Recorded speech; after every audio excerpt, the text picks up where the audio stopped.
Kita-Kita FM, suara dari tanah di bawah bayu. Memang terbaik dan sentiasa di hati.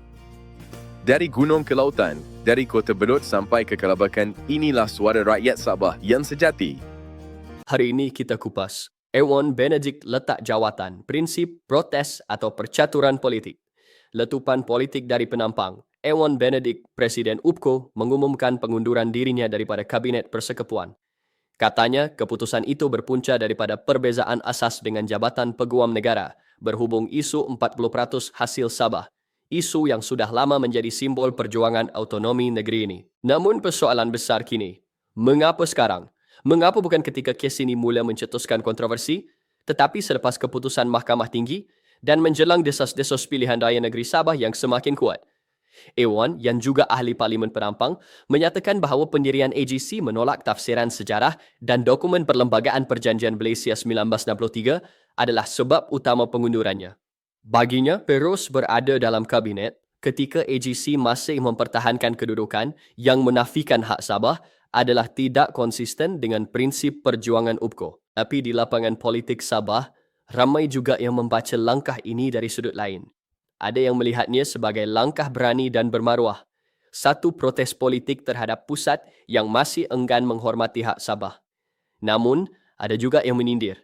Adakah ini langkah strategi menjelang pilihan raya umum Sabah? Maklumlah, UPKO bukan lagi parti besar seperti dulu. Selepas kehilangan beberapa kerusi, parti ini perlu menghidupkan kembali sentimen perjuangan Sabah dan piada isu lebih ampuh daripada 40% hasil negeri untuk membakar semangat penyokong di akar umbi. Langkah Ewan mungkin dilihat sebagai rebranding politik UPKO dari sekadar rakan sekutu kerajaan pusat kepada simbol perlawanan demi hak Sabah. Tapi ini juga boleh menjadi pertaruhan berisiko. Jika kerajaan pusat menganggap tindakan ini sebagai pengkhianatan politik, UPKO mungkin kehilangan ruang rundingan dan bantuan pembangunan di kawasan yang mereka wakili. Namun dari sudut moral, Ewan kini berjaya memposisikan dirinya sebagai pemimpin yang tidak tunduk, berani berundur demi prinsip, bukan demi jawatan. Satu lagi tanda tanya besar, apakah UPKO selepas ini akan terus kekal bersama kerajaan perpaduan atau mula membuka pintu kepada pakatan baru menjelang pilihan raya Sabah? Mesyuarat khas Majlis Tertinggi UPKO Isnin ini akan menjadi petunjuk penting arah tuju mereka sama ada terus Sabah First di dalam kerajaan atau Sabah First di luar kerajaan. Apapun tafsirannya, satu perkara pasti, isu 40% hasil Sabah kini kembali menjadi peluru panas politik dan Ewan baru saja menarik pijunya. Itu dia ulasan dari Kita-Kita FM, suara dari hati rakyat Sabah.